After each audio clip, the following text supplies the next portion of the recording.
वैसे लोगों को कभी टिकट नहीं देना चाहिए जो कभी पार्टी के लिए कुछ किए नहीं हो और तुरंत टिकट, और इतना ही नहीं समाज की सेवा करता है, वैसे लोगों को टिकट कभी नहीं देना चाहिए कि 4 दिन का आए और 4 दिन में आए। ऐसे लोगों को कभी टिकट नहीं देना चाहिए। बचा है जहां पे अभी कैंडिडेट घोषित नहीं हुआ है, एक आसनसोल और दूसरी बलिया सीट। कहा जा रहा है कि पवन सिंह को यही 2 सीटों में से एक किसी सीट को दिया जाएगा। आप कैसा सोचते हैं? पवन सिंह 2014 से ही बीजेपी का चुनाव प्रचार कर रहे हैं, स्टार प्रचारक हैं। देखिए, स्टार प्रचारक हैं, ये तो अलग बात है, लेकिन बिहार में टिकट नहीं मिला। सबको पता है कि यहाँ खोआ है, राजनीति मतलब खोआ। अगर जीत गए तो खोआ मिल गया।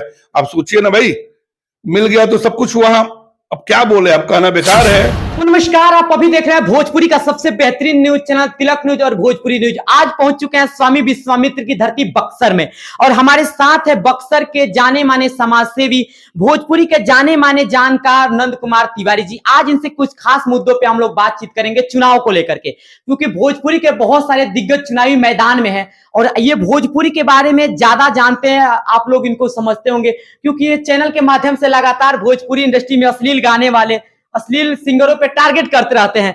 बाबा, आप हमेशा से भोजपुरी में अश्लील गाने को विरोध किया, अश्लील गाने वाले सिंगरों को टारगेट किए। आज उन्हीं में से कुछ कलाकार कहा जाए या कुछ भोजपुरी के कलाकार अब चुनाव लड़ने की तरफ आ गए, क्या कहिएगा? देखिए, पहली बात तो मैं किसी कलाकार को टारगेट नहीं करता, मैं उसको टारगेट करता हूं जो गलत गीत गाता हो, गंदे गीतों से समाज को खराब करता हूं। रही बात राजनीति की बात, तो किसी भी पार्टी को वैसे लोगों को टिकट देना चाहिए जो समाज सेवा करता हो, समाज के हित के लिए बात करता हो। कलाकारों को जहां तक टिकट का सवाल है, पार्टी कैसे देती है वो नहीं जाते, पार्टी के अंदरूनी सवाल है ये। लेकिन जहां तक मेरा सवाल है या मेरा कहना यह है कि अच्छे वर्करों को टिकट देना चाहिए, जो पार्टी के लिए जिए मरे उसको टिकट देना चाहिए। वैसे लोगों को कभी टिकट नहीं देना चाहिए जो कभी पार्टी के लिए कुछ किए नहीं हो और तुरंत टिकट लेते हैं, टिकट लेकर मैदान में उतर जाते हैं। वैसे लोगों को कभी टिकट नहीं देना चाहिए। जी बिल्कुल बिल्कुल, आपने सही बात कहा कि जो कुछ करते हैं उनको टिकट देना चाहिए। लेकिन अभी फिलहाल समय में भोजपुरी के पावर स्टार हैं पवन सिंह, और पवन सिंह ने यह घोषणा कर दी कि मैं चुनाव लड़ूंगा। उनको भारतीय जनता पार्टी की तरफ से टिकट मिला आसनसोल से, उन्होंने टिकट को वापस कर दिया। उनके गाने को लेकर के विरोध हुआ, वहां पे उन्होंने टिकट वापस कर दिया।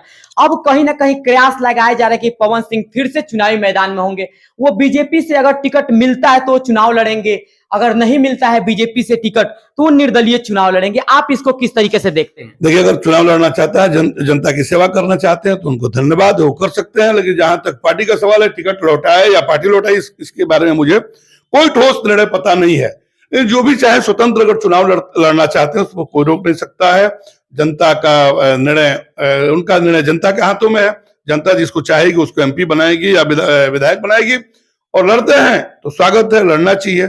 लेकिन अगर पार्टीगत बात किया जाए तो पार्टी को उसी को टिकट देना चाहिए जो पार्टी के लिए जीता हो, पार्टी के लिए मरता हो, पार्टी का झंडा ढोता हो, और इतना ही नहीं समाज की सेवा करता है। वैसे लोगों को टिकट कभी नहीं देना चाहिए कि 4 दिन का आए और 4 दिन में आए। ऐसे लोगों को कभी टिकट नहीं देना चाहिए। और जहां तक स्वतंत्र निर्दलीय चुनाव की बात है, कोई लड़ सकता है, उसमें कोई रोक नहीं सकता है। बिल्कुल बिल्कुल, आपने सही बात बोला कि स्वतंत्र होकर निर्दलीय कोई चुनाव लड़ सकता है। मैं बाबा आपसे पूछूं या आपको बताऊं कि कहीं ना कहीं पवन सिंह को लेकर के प्रयास लगाया जाता है कि पवन सिंह को बीजेपी टिकट देगी अब बिहार से, लेकिन ऐसा नहीं हुआ। पवन सिंह को बिहार से टिकट नहीं मिला और कहीं ना कहीं बीजेपी ने अपने 17 उम्मीदवारों की लिस्ट जारी कर दी। अब लगभग बीजेपी ने हर राज्य का चुनाव का मतलब जितना भी कैंडिडेट थे उनकी लिस्ट जारी कर दी। सिर्फ 2 ही सीट बचा है जहां पे अभी कैंडिडेट घोषित नहीं हुआ है, एक आसनसोल और दूसरी बलिया सीट। कहा जा रहा है कि पवन सिंह को यही 2 सीटों में से एक किसी सीट को दिया जाएगा। आप कैसा सोचते हैं? देखिए, ये पार्टी का निर्णय है, ये मेरे बस की बात नहीं है। मेरे कहने से टिकट मिल जाएगा। लगाया जा रहा है कि यही 2 सीट में से एक सीट पवन सिंह को अगर बीजेपी दे सकती। देखिए, क्यास लगाना बेकार है। पार्टी के निर्णय की बात है, पार्टी किसको टिकट देगी उस पर निर्णय की बात है। जो मेरे बस की बात ही नहीं है, न मेरे कहने से मिलने वाला है और न मेरे कहने से रुकने वाला है। अगर पार्टी देना चाहेगी तो मैं रोक भी नहीं सकता हूं, और उनको नहीं देना चाहेगी तो मैं दिलवा भी नहीं सकता हूं। इसलिए इस निर्णय पर मेरा बोलना थोड़ा सा अधिक बोलना हो जाएगा, इसलिए इस पर मैं कोई ठोस निर्णय नहीं दे सकता हूं। वो पार्टी के अंदर की बात है और पवन सिंह जी की बात है, उस पर मैं कोई ठोस निर्णय नहीं दे सकता। एक चीज और आपसे पूछेंगे कि निर्दलीय चुनाव लड़ना है, अगर टिकट नहीं मिलेगा तो पवन सिंह निर्दलीय भी चुनाव लड़ेंगे। उन्होंने घोषणा कर दी कि हम चुनाव लड़ेंगे तो लड़ेंगे। क्या लग रहा है कि अगर निर्दलीय चुनाव लड़ेंगे तो कैसी स्थिति रह सकती है? देखिए, जनता के ऊपर है, जनता कितना उनको लाइक करती है, कितना लाइक नहीं करती है। लोगों के चहेता हैं। आपका ओपिनियन क्या है, आपका पर्सनल ओपिनियन? देखिए, लोगों के चहेता जरूर है और लोगों के बीच चहेता में बने हुए हैं। लोग उनको चाहते हैं। आगे निर्णय ईश्वर के हाथ में है और जनता के हाथ में, जनता क्या करती है। जी। पवन सिंह के साथ साथ दो और दिग्गज चुनावी मैदान में, गुंजन सिंह नवादा से और साथ ही साथ अब मनीष कश्यप भी चुनाव लड़ने के मूड में थे। इसको आप किस तरीके से देखते हैं? लड़ना चाहिए। चुनाव लड़ने का सबको अधिकार है, सबको हक है। सबको अगर समय मिले तो चुनाव लड़ना चाहिए। तो आपको नहीं लगता कि भोजपुरी के जितने भी कलाकार हैं बड़े बड़े, एक तरफ से धीरे धीरे करके राजनीति की तरफ जा रहे हैं, तो भोजपुरी इंडस्ट्री का क्या होगा? देखिए, भोजपुरी सबको पता है कि यहाँ खोआ है। राजनीति मतलब खोआ। अगर जीत गए तो खोआ मिल गया। आप सोचिए ना भाई, मिल गया तो सब कुछ वहां। अब क्या बोले, अब कहना बेकार है। सब राजनीति की तरफ इसलिए भागना चाहता है कि वहां सुख है, वहां सुविधा है, स्वर है, इसलिए जिसको मौका मिले वो जरूर राजनीति की तरफ जाना चाहेगा। एक चीज और आपसे पूछेंगे कि पवन सिंह के टिकट वापसी हो गई वहां से, आसनसोल से। कहा जा रहा है कि पवन सिंह के कुछ गाने थे जो कि बंगलिनिया टाइप के थे, उस गाने को लेकर के बंगाल में काफी ज्यादा विरोध हुआ। ये सब कोई बात नहीं है। इस तरह के कोई मैटर नहीं है। कुछ अंदरूनी इशू होगा। देखिए, कोई गीत से किसी को टिकट दे देगा, टिकट छीन लेगा, ऐसा कोई बात नहीं है ना। वो ऐसा गीत कोई प्रभावित करता कहा है। जा रहा है कि वहां पे टीएमसी और कांग्रेस ने काफी ज्यादा विरोध किया गाने को लेकर के, कि पवन सिंह के गाने को लेकर, इसीलिए टिकट वापस किया गया। देखिए, एक बहाना मिल जाता है कहने का। मैं पूछता हूं कि अनेक कलाकारों ने अनेक जातिगत गीत गाए हैं। बात समझिएगा। अगर देखा जाए तो क्या वो नहीं कहीं कर रहे हैं?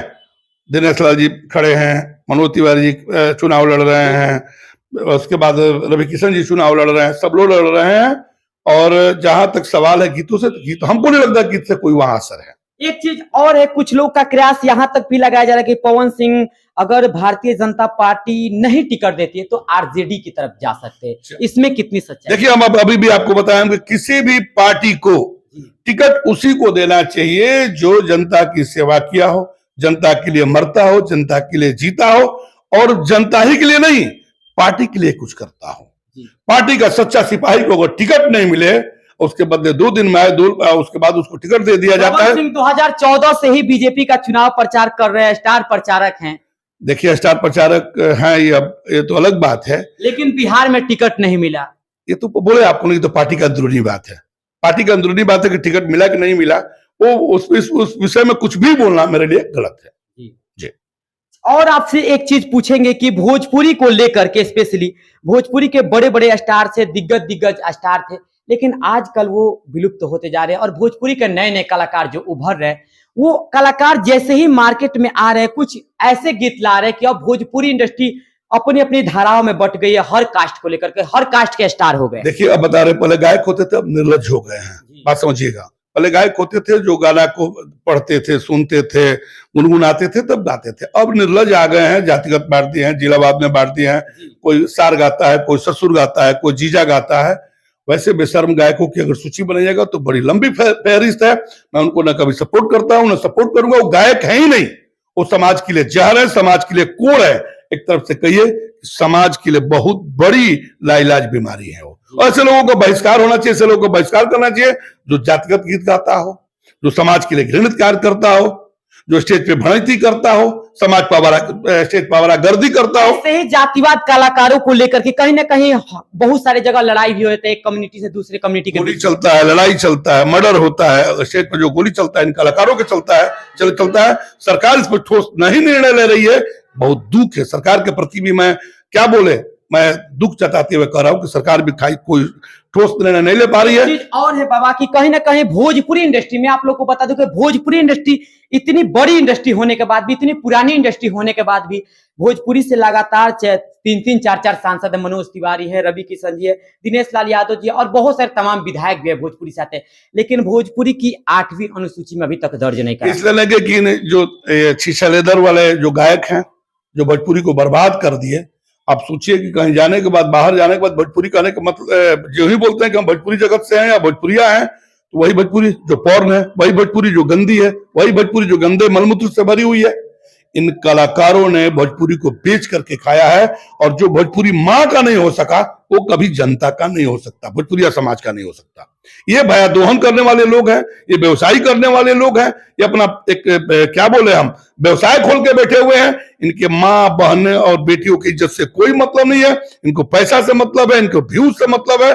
पैसा और व्यूज मिले तो नंगे स्टेज पे ही खड़े हो सकते हैं। ये कलाकार कतई नहीं है और इनको कलाकार कहना अपराध है। चलिए, बहुत अच्छी बात है। तो देख सकते हैं हमारे साथ हैं नंद कुमार तिवारी जी, जिनसे हमने कुछ खास बातचीत की। आपको इनकी राय कैसी लगी? राय पसंद आए तो कमेंट में अपना राय दीजिएगा। तब तक के लिए जय हिंद।